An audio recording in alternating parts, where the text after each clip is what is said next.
Assalamualaikum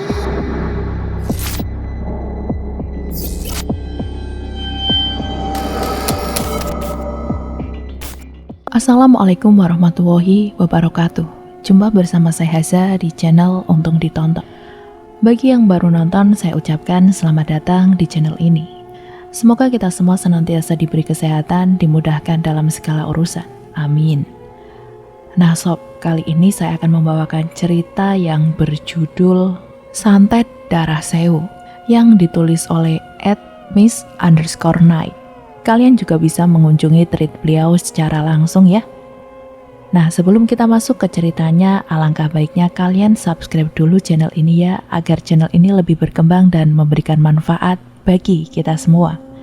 Tanpa banyak cakap lagi, yuk langsung saja kita masuk ke ceritanya. Santet Darah Sewu, sebuah santet yang korbannya akan mengeluarkan darah segar secara terus-menerus di organ vitalnya. Di thread ini saya akan menjadi narasumber atau kakak sepupu saya. Namaku Lestari. Aku adalah seorang PNS yang mengajar di sekolah tingkat dasar di kotaku. Suamiku bekerja di dinas pemadam kebakaran. Aku mempunyai satu anak perempuan usianya 16 tahun. Walaupun kehidupanku sederhana jauh dari kata mewah, tapi hidupku bahagia. Apalagi aku mendapatkan kabar gembira dari suamiku bahwa dia telah dipromosikan oleh atasannya menjadi kepala bagian di dinas pemadam kebakaran. Tetapi tanpa aku tahu, ternyata itulah awal bencana yang akan menimpa keluargaku. Sore itu, "Assalamualaikum mah, Papa pulang." "Waalaikumsalam, sebentar." Buru-buru aku ke depan membukakan pintu untuk suamiku dan mencium tangannya. "Mah, alhamdulillah, Papa sekarang naik jabatan, jadi kabag di damkar," ucapnya sambil memelukku dan meletakkan tas dan sepatunya. "Wah, alhamdulillah Pak, akhirnya naik jabatan. Kita harus mengadakan syukuran Pak," sambutku dengan penuh semangat. "Iya, Mah, nanti hari Minggu kita akan syukuran. Kita undang keluarga, teman-teman kerja Papa, dan tetangga sekitar rumah ya." "Siap, Pak. Nanti Mama siapkan semuanya ya." Hatiku girang tak terhingga. Bagaimana tidak? Belum genap 2 tahun suamiku naik jabatan. Sungguh prestasi yang membanggakan. Hari Minggu pun tiba. Aku dibantu keluargaku mempersiapkan acara syukuran yang akan diadakan sore hari. Ketika berbincang-bincang dengan keluarga dan kerabat, sekilas aku melihat ada seorang yang terus memandangiku dengan tatapan dingin tanpa ekspresi. Aku tidak tahu dia siapa. Apakah salah satu teman dari suamiku? Aku mencoba menyapanya, tetapi dia tidak membalas sapaanku. "Cih, sombong sekali orang itu," umpatku. Aku pun bersikap cuek dan kembali melanjutkan obrolanku dengan kerabat-kerabatku. Di saat aku sedang asyik mengobrol, BI, pembantuku menghampiriku dan berbisik. "Bu, itu ada yang mau bicara sama ibu," ujarnya dengan wajah yang kelihatan tegang. "Hah, siapa Bi?" "Saya juga tidak tahu Bu, dia bilang katanya keluarga ibu dalam bahaya. Ada sesuatu yang tidak baik yang ditanam di tanah ini." "Apaan sih? Kenapa dia bilang begitu? Di mana orangnya?" "Itu Bu, di belakang, di dekat dapur." Aku pun pergi ke belakang menemui orang itu. Kulihat ada seorang laki-laki yang sedang duduk bersila di belakang rumahku dengan beralaskan tikar. Laki-laki itu adalah orang yang tadi memandangiku ketika aku berbincang dengan keluarga dan kerabatku. Siapa dia? Kenapa dia menyuruhku untuk menemuinya secara sembunyi-sembunyi? Aku berjalan menghampirinya. Setelah tepat berada di hadapannya, aku mulai bertanya. "Maaf Kang, ada perlu apa ya Akang manggil saya ke sini? Apa Akang teman dari suami saya?" Lelaki itu diam, melihatku dengan ekspresi yang sama seperti tadi. "Kang, punten." Aku memanggilnya lagi. Kali ini dia mulai membuka suara yang parau. "Teh, maaf kalau tadi saya bersikap tidak ramah. Itu karena saya melihat di belakang Teteh ada sesuatu. Terus ketika Teteh mendekati saya mencium bau anyir. Dan tahu itu apa? Ada kuntilanak yang mulai ngikutin Teteh," ucapnya. Sontak aku kaget mendengarnya. Belum sempat aku menyanggah, dia menambahkan, "Teh, bilang ke suami Teteh, jangan terlalu percaya sama teman sendiri. Karena musuh itu bukan dari luar, tapi dari orang terdekat kita. Banyak-banyak ibadah dan berzikir Teh. Insya Allah akan diselamatkan." Seakan tak percaya aku membantah semua perkataannya. "Kang, Akang ini siapa sih? Jangan sok tahu dengan kehidupan keluarga saya. Sampai saat ini, alhamdulillah teman-teman suami saya baik semua. Sekarang lebih baik Akang pergi dari sini. Kalau tidak, saya akan panggil suami saya nih. Saya tadi hanya numpang lewat ke desa ini. Ketika saya melewati rumah Teteh, saya melihat ada aura negatif berkumpul di tanah ini. Saya hanya memperingatkan Teteh saja. Kalau Teteh nggak percaya sama saya, nggak apa-apa. Tapi saya berpesan, jangan lupa selalu mengingat Allah Teh." Setelah mengucapkan kalimat itu, orang itu lantas pergi. Setelah orang itu pergi, aku terus-terusan memikirkan perkataannya. Apakah benar ada seseorang yang berniat jahat kepada keluarga kami? Kalau memang ada, tujuannya apa? Semakin dipikir, semakin membuatku gila. Sudahlah, aku tidak mau terlalu memikirkan hal itu.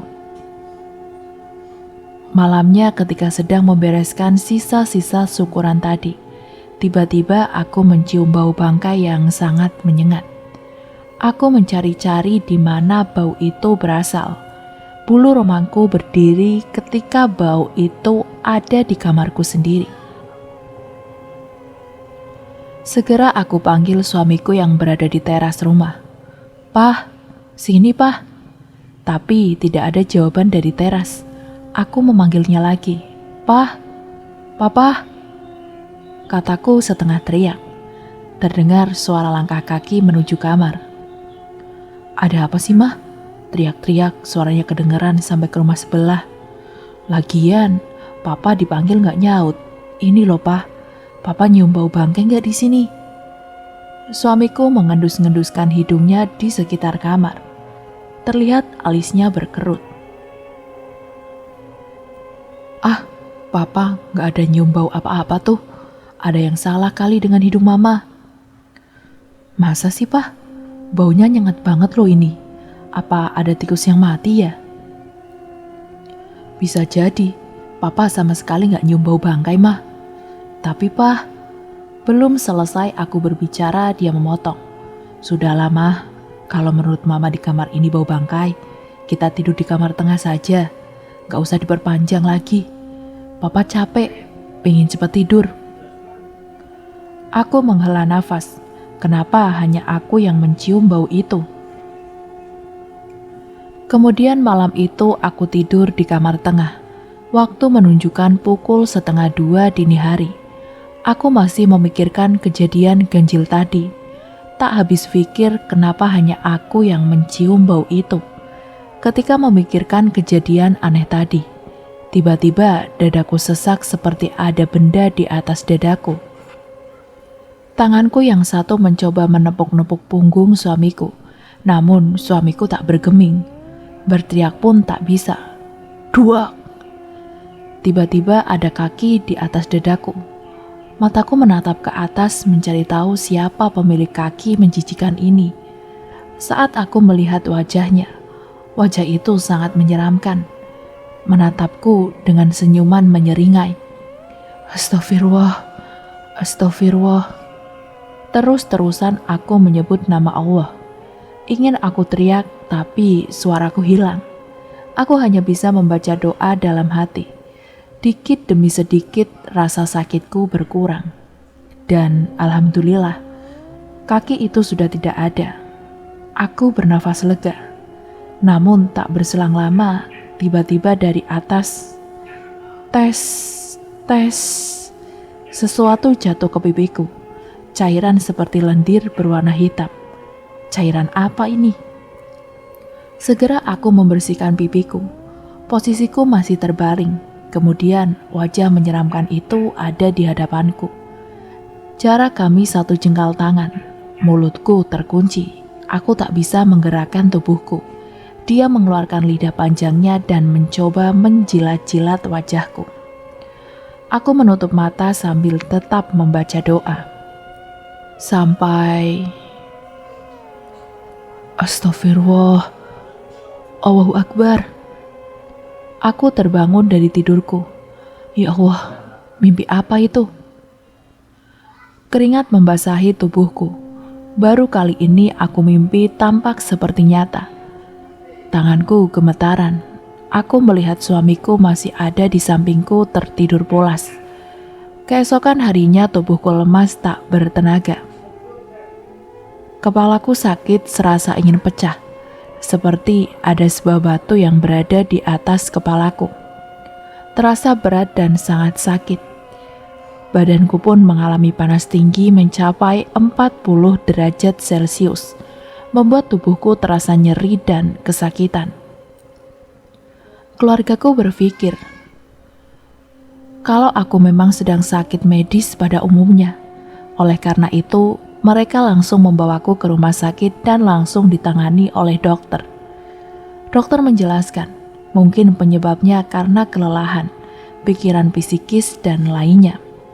Pulang dari rumah sakit sekitar pukul 9 pagi. Malam harinya, sekitar pukul 1 dini hari, tiba-tiba badanku panas. Aku pun berteriak-teriak sakit sekali. Tubuhku sangat dingin dan kepalaku begitu sakit. Suamiku memberikan obat yang tadi diberikan oleh dokter. Keadaannya pun lumayan membaik. Tapi 3 jam kemudian, badanku kembali panas. Sampai pada suatu malam, aku sedang beristirahat di kamar sendiri. Suamiku ada dinas malam, jadi pulangnya besok pagi. Aku berdua dengan anakku. Aku mendengar suara wanita yang bersenandung seperti sinden. Aku benar-benar ketakutan sampai gemetar. Gimana gak gentar? Sinden yang aku dengar itu nyanyiannya memanggil kuntilanak. Lalu aku mengambil Al-Quran dan membaca ayat-ayat pengusir makhluk halus. Tak beberapa lama suara itu lenyap dan berganti dengan bau busuk yang menyengat hidung. Bau apa lagi ini? Apa ada tikus yang mati? Tapi ini baunya bukan bau bangkai tikus. Ini seperti bau mayat. Ujarku dalam hati. Tak berselang lama, buk. Ada suara di atap rumahku. Segera aku berteriak memanggil anakku yang berada di kamarnya. Mendengar teriakanku, anakku datang dengan tergopoh-gopoh. Mama, kenapa, Ma? Tanyanya panik. Mei, tolong kamu panggilkan nenek dan pamanmu ke sini sekarang, pintaku. Tanpa bertanya lagi, anakku langsung pergi ke rumah ibuku yang tempatnya persis di sebelah rumahku. Tak beberapa lama ibu dan adik lelakiku datang. Setelah ibu dan adik lelakiku datang, aku menceritakan kejadian barusan. Bu, tadi Tari mendengar suara wanita yang bersenandung. Lalu Tari baca Al-Quran. Tidak lama suaranya hilang. Tapi ada bau yang menyengat, Bu. Seperti bau bangkai kayak kemarin. Ibu menatapku serius. Tari, ini sepertinya ada yang tidak beres. Sebaiknya kita panggil Ustadz Husen untuk mencari tahu kenapa setiap hari ada kejadian-kejadian aneh yang terjadi dengan kamu. Adikku Hendri ikut berbicara. Iya teh, takutnya teteh ada yang ngikutin atau apa gitu. Soalnya dari kemarin kan ada teman Hendri datang ke rumah. Terus dia lihat yang aneh sama rumah ini. Apanya yang aneh dengan rumah ini? Kan sebelumnya tidak ada apa-apa di sini, tanyaku heran. Henry juga tidak tahu teh, tapi teman Henry pernah bilang aura rumah teteh auranya nggak bagus. Ada sesuatu di rumah ini teh. Aku terdiam mendengarkan perkataan adik dan ibuku. Otakku mulai memikirkan kejadian-kejadian ganjil yang aku alami beberapa minggu ini. Saran ibu, kita panggil Ustadz Husein ya. Kita cari tahu ada apa sebenarnya. Baik bu, tapi malam ini ibu tidur di sini ya bu. Tari takut bu. Kamu ini gak malu apa sama anak kamu? Ibu mengejekku sambil tersenyum ke arah Melani. Melani menjawab, ya elah nek, yang namanya takut bisa terjadi sama siapa aja. Mau tua ataupun muda, nanti kita tidur di ruang tengah aja ya nek. Biar rame gitu. Mei juga takut kalau tidur sama mama berdua. Om Henry tidur juga di sini kan? Tanyanya sambil memohon kepada Henry. Aduh, kalian ini penakut. Baiklah, kita tidur di sini bu. Ayah sama Adit yang di rumah, jawab Henry. Aku pun tidur bertiga di ruang tengah, dan Henry tidur di kamar tamu. Bersyukur tidak ada yang terjadi malam itu. Sampai ketika malam berikutnya, aku kembali mendengar suara nyanyian dan mencium bau busuk di tempat yang sama di sekitar kamarku. Aku teriak-teriak memanggil suamiku. Untungnya malam itu suamiku berada di rumah. Dia sedang bersama Ustadz Husein. Mendengar teriakanku, mereka menuju ke kamarku. Aku memeluk suamiku. Pah, aku takut. Tadi suara dan bau itu muncul lagi. Aku menangis ketakutan. Ustadz Husein paham, lalu dia menggelar sajadah di ruang tengah. Dia meminta suamiku untuk bergabung berzikir dengannya. Sementara aku disuruh untuk masuk ke kamar anakku. Saat Ustadz dan suami lagi zikir, aku merasakan ada yang aneh di punggung dan pernafasanku. Sakit dan sulit bernafas. Aku benar-benar ketakutan. Leherku seperti ada yang mencekik. Anakku terlihat panik. Dia membaca ayat kursi dan ayat Al-Quran yang ia bisa. Tak ada yang saya ingat selain rasa sakit yang tak terhingga. Aku teringat tentang membaca sholawat. Spontan aku baca sholawat sehingga aku bisa berteriak. Papa! Mungkin karena terasa ada yang gak beres, suamiku langsung lari ke kamar. Aku menangis ketakutan dan badan penuh dengan keringat. Tak lama kemudian Ustadz Husein mengambil air dan aku disuruh minum air itu yang sudah didoakan. Anehnya, badan terasa amat lemas dan ngantuk. Saat itu pun aku tertidur. Aku pikir gangguan itu akan berhenti. Tapi ternyata salah. Gangguan kali ini lebih hebat. Sore sekitar jam 5 itu aku sedang menonton televisi berdua dengan anakku. Saat itu suamiku belum pulang. Tiba-tiba punggungku dan telungkuku terasa sangat panas. Kepalaku rasanya sakit, sampai aku memukul-mukul kepalaku dengan remote TV. Mataku memerah panas, bibir kering pecah-pecah, dan tubuhku benar-benar kesakitan seperti sedang ditusuk jarum. Aku berteriak kesakitan tanpa sadar aku telah menggigit bibirku sampai berdarah. Anakku Mei yang saat itu berada di sampingku terkejut melihat mulutku mengeluarkan darah. Dia pun berteriak memanggil kakek dan neneknya. Mendengar teriakan dari Mei, orang tuaku dan Henry langsung berhamburan mendatangi rumahku. Saat itu aku tertawa-tawa seperti orang gila.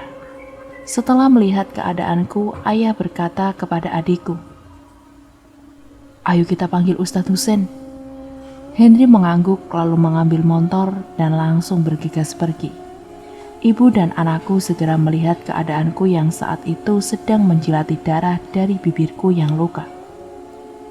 Tiba-tiba aku bangun dari tempat duduk dan berjalan menuju ruang belakang. Saat itu tubuhku seperti dikendalikan oleh sesuatu. Ibu dan anakku mencoba mencegahku, tapi apa daya, tenagaku 100 kali lebih kuat. Tanpa sadar aku membantingkan tubuh mereka. Mereka pun terjerembab ke lantai sampai ibuku pingsan. Anakku berlari keluar dan berteriak memanggil pertolongan. Tetangga-tetanggaku berdatangan. Salah satunya adalah Pak RT. Dia bertanya kepada anakku dan apa yang terjadi. Anakku menceritakan semuanya. Jadi begitu, Pak RT mulai mengerti lalu berkata kepada warga, "Bapak-bapak, mari kita tolong Ibu Asih." "Lalu nak, ibumu ada di mana?" tanyanya. Anakku menjawab, "Tadi menuju belakang rumah, Pak. Hati-hati, Pak, ibu sepertinya kerasukan." Pak RT mengerti. Lalu dia meminta agar salah satu warga membantu mencariku. Di saat para warga mencariku, ayah dan adikku datang membawa Ustadz Husein bersama mereka. Ayah kaget karena banyak sekali warga yang ada di rumahku. Ibuku yang sudah menceritakan kejadian tadi. Bersama Ustadz Husein, ayahku menyusul Pak RT untuk mencariku. Ternyata aku ditemukan di lumbung padi belakang yang jaraknya beberapa meter dari rumahku. Saat itu aku sudah tak sadarkan diri. Ayahku kaget karena ketika ditemukan aku bersimbah darah. Buru-buru dia mengangkatku. Ketika diangkat, bau anyir langsung menusuk hidungnya. "Astagfirullah, baunya amis sekali. Darah siapa ini, Pak Ustadz?" Dia bertanya kepada Ustadz Husein yang terus mengucapkan zikir. Ustadz Husein menjawab dengan wajah panik. "Ini sudah keterlaluan, Pak. Teh tarik ini sudah disantet dan santetnya mematikan. Darah ini adalah darah teh tarik." "Hah? Darah tari? Tapi saya tidak melihat adanya luka di tubuh Tari, Pak Ustadz," tanya ayah sambil memeriksa tubuhku. "Kita bicara di rumah saja, Pak. Sekarang kita bawa teh Tari ke rumah. Saya minta tolong semua warga ikut berdoa dan mengaji nanti sore." "Ah, baiklah," jawab ayah. Sambil bergidik jijik, dia membopongku ke kamar dan menyuruh ibuku membersihkan tubuhku. Ketika aku dibersihkan ibu, aku belum sadar diri. Saat itu aku benar-benar tidak tahu apa yang sedang terjadi. Ibuku panik karena darah dari anusku tidak berhenti-berhenti. Lalu ibu memakaikanku tampon agar darahnya tidak tembus keluar. Di ruang depan, ayah dan Ustadz Husein serta Pak RT berkumpul, membicarakan hal aneh yang terjadi padaku. Kejadian di luar nalar ini mau tidak mau menyoroti keluargaku. Sekitar jam 8 malam, suamiku pulang. Dia terkejut banyak orang yang mengaji. Buru-buru dia parkirkan motornya dan masuk ke dalam rumah. Didapatinya aku yang terbaring lemah. Lalu dia bertanya kepada ayah dan Ustadz Husein yang ada di halaman belakang. "Pak, ada apa? Acara pengajian malam ini. Kok di rumah ramai sekali?" Tanyanya sambil bergantian memandang ayah dan Ustadz Husein. Ustadz Husein menjawab, "Ruth, ada yang mengirim santet ke keluarga kamu. Saya yang menyarankan agar warga di sini mengaji. Karena hal itu bisa menangkal santet itu untuk sementara." "Siapa yang melakukannya, Ustadz?" "Entahlah. Jujur saja ilmuku tidak sampai kalau harus melawan santet ini. Saya sarankan agar kamu datang ke guruku di kota C dan kota B.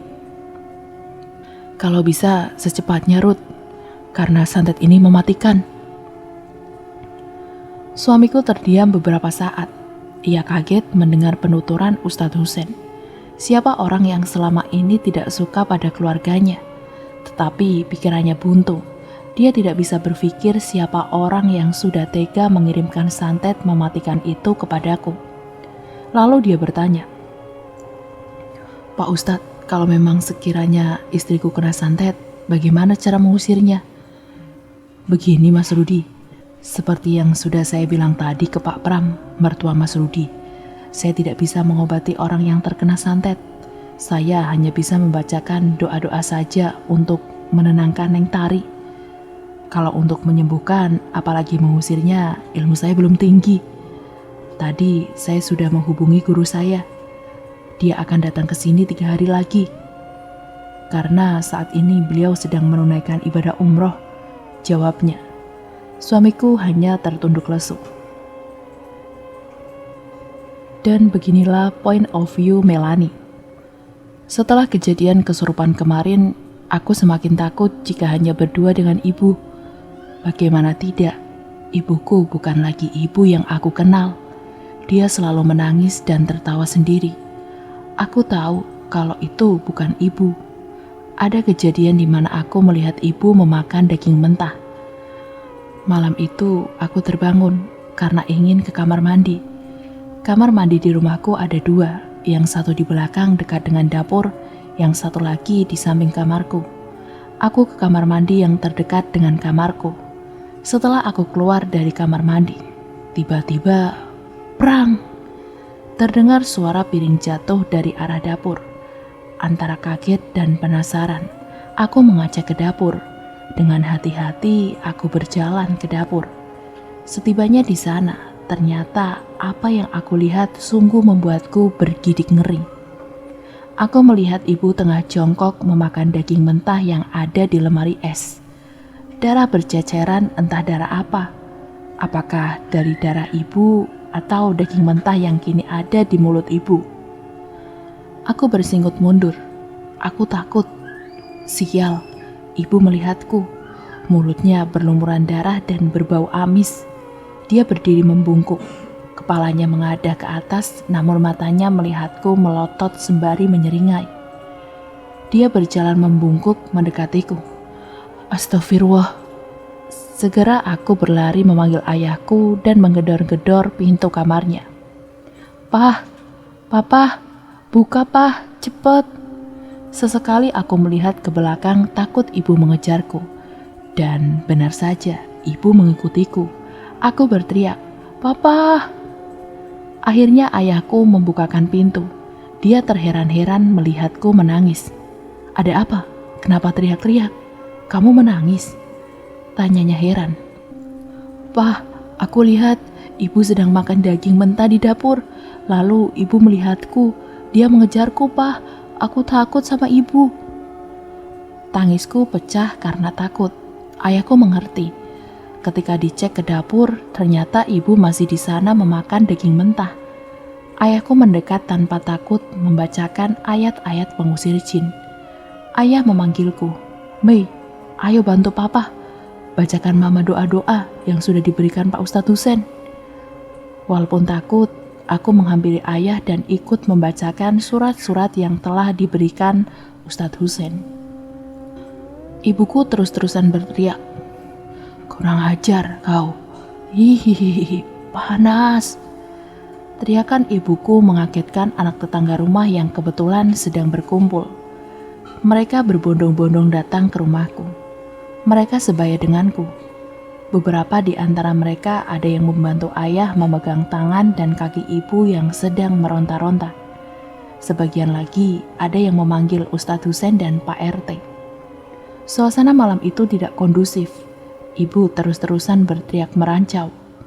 Kedatangan Ustadz Husen dan Pak RT membantu kami. Hingga akhirnya jam 2 dini hari, ibu mulai tenang. Ibu sudah mulai bisa tidur.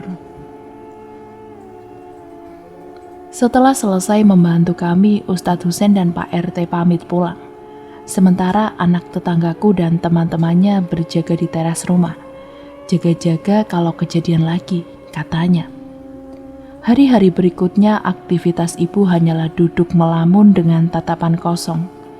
Setiap selepas maghrib sampai jam 4 subuh, kadang dia berteriak-teriak histeris, kesurupan.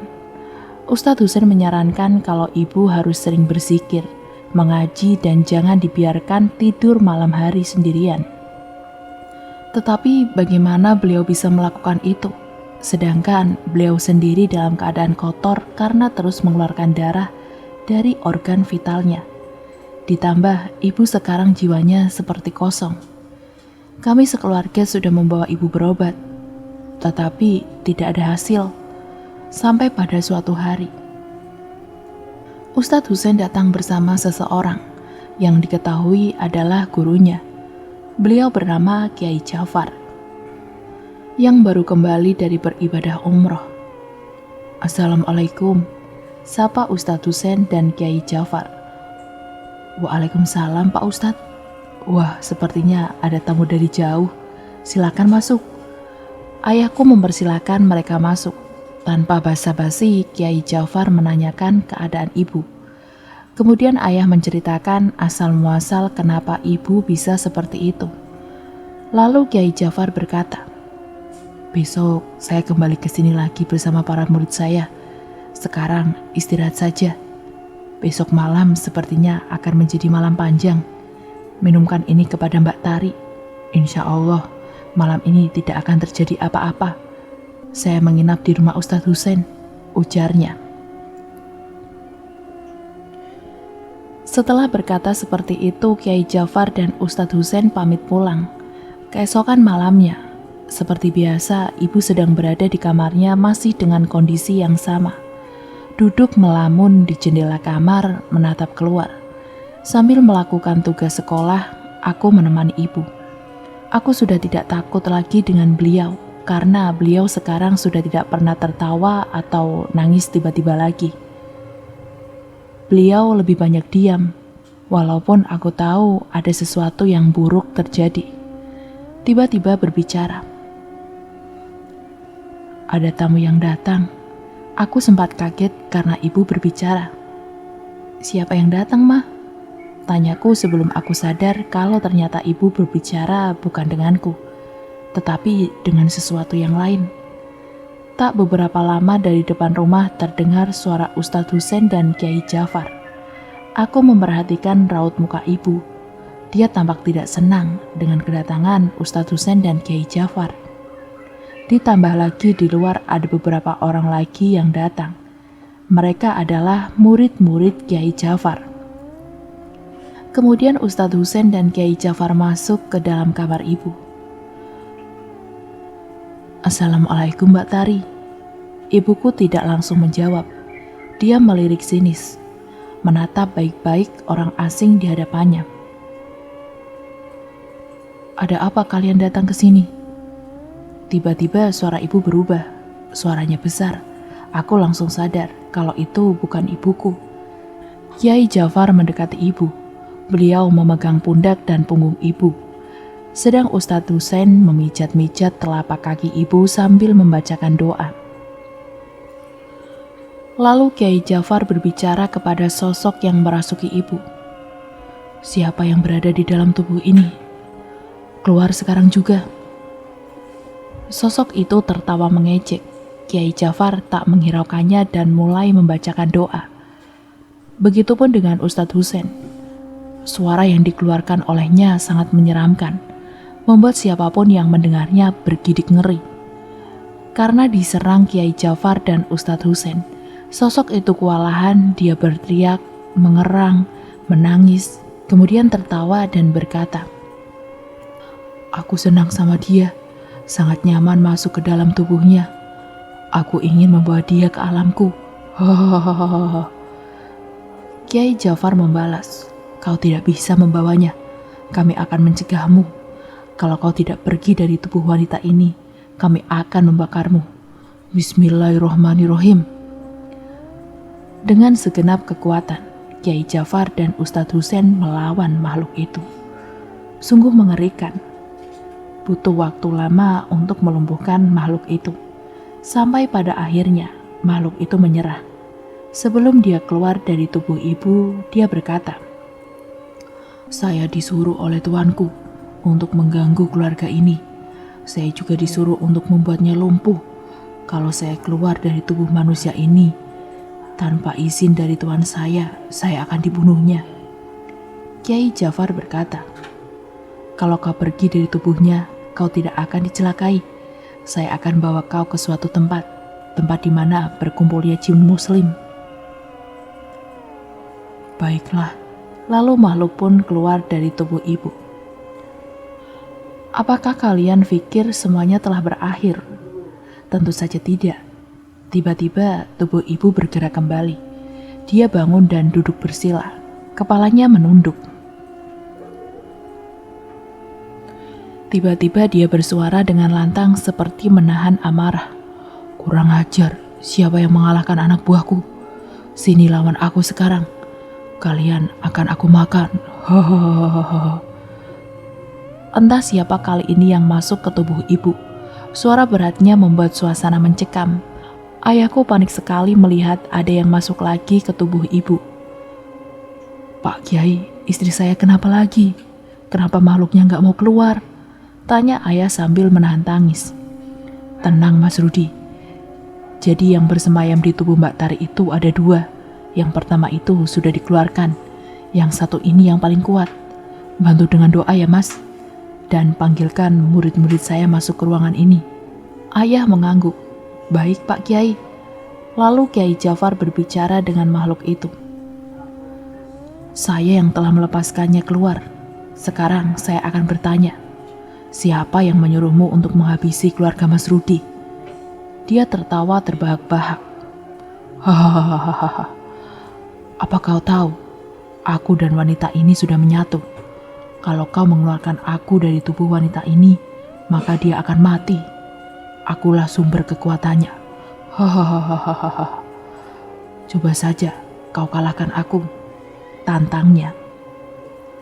Kiai Jafar menjawab, tidak ada yang kuat di dalam alam semesta ini kecuali kekuatan Allah Subhanahu wa Ta'ala. Cepat, katakan siapa yang menyuruhmu, atau aku akan membakarmu. Hahaha, kau yang akan aku makan terlebih dahulu.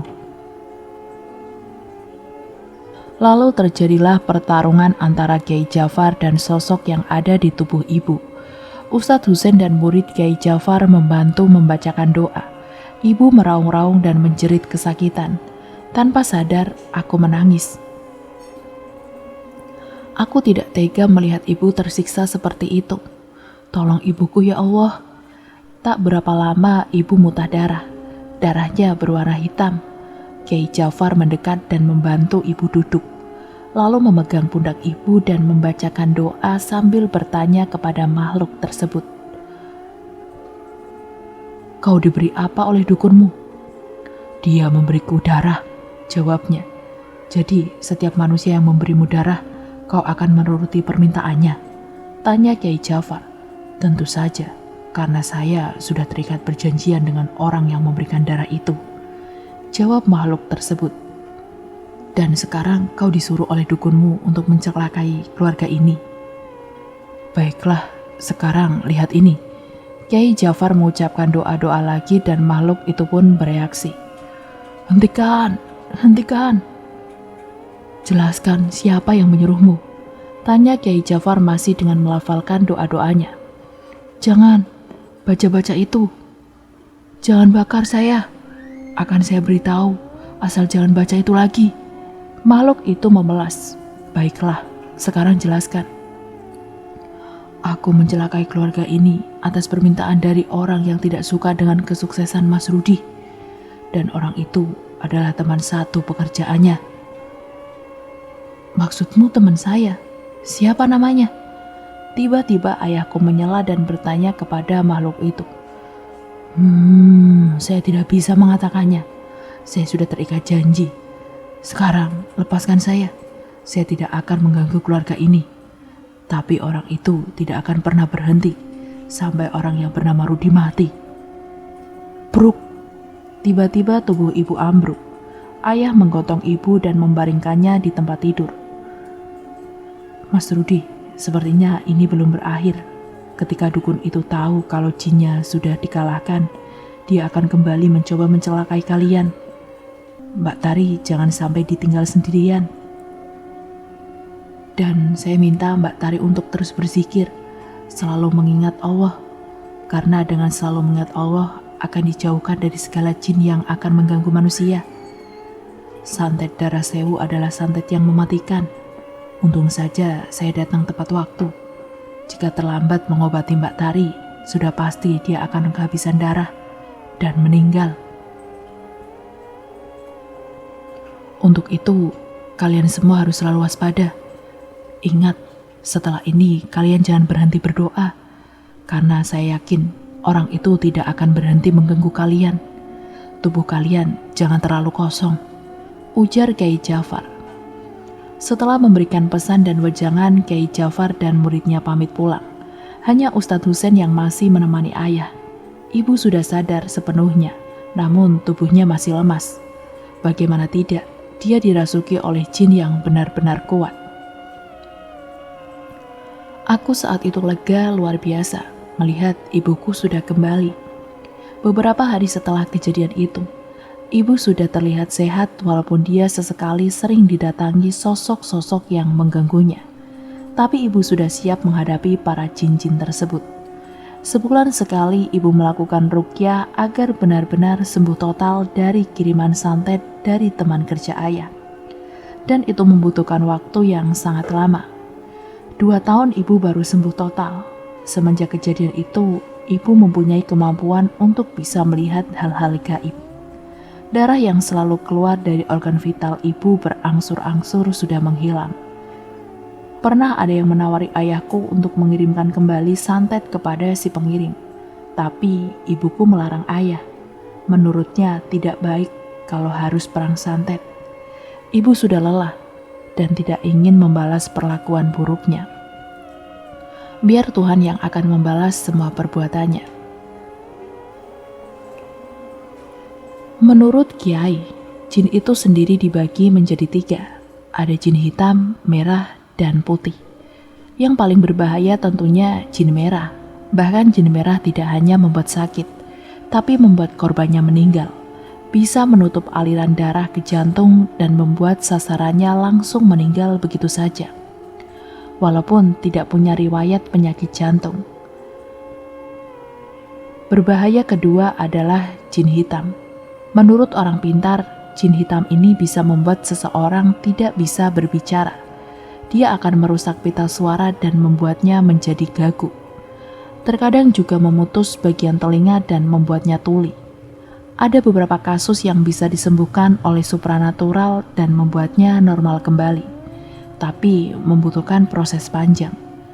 Yang paling tidak berbahaya tentunya jin putih.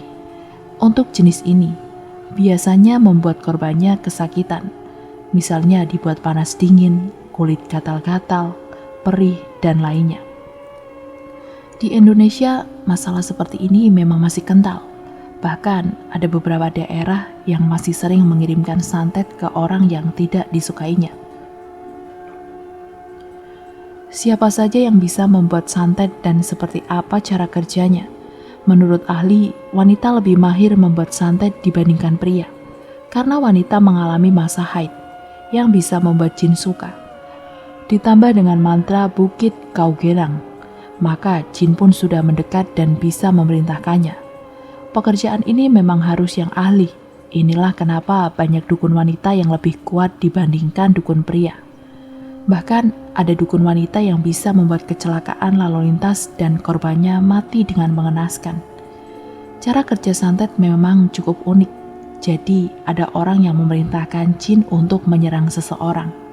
Jin itu menjadi abdi dukun tersebut karena sering diberi makan.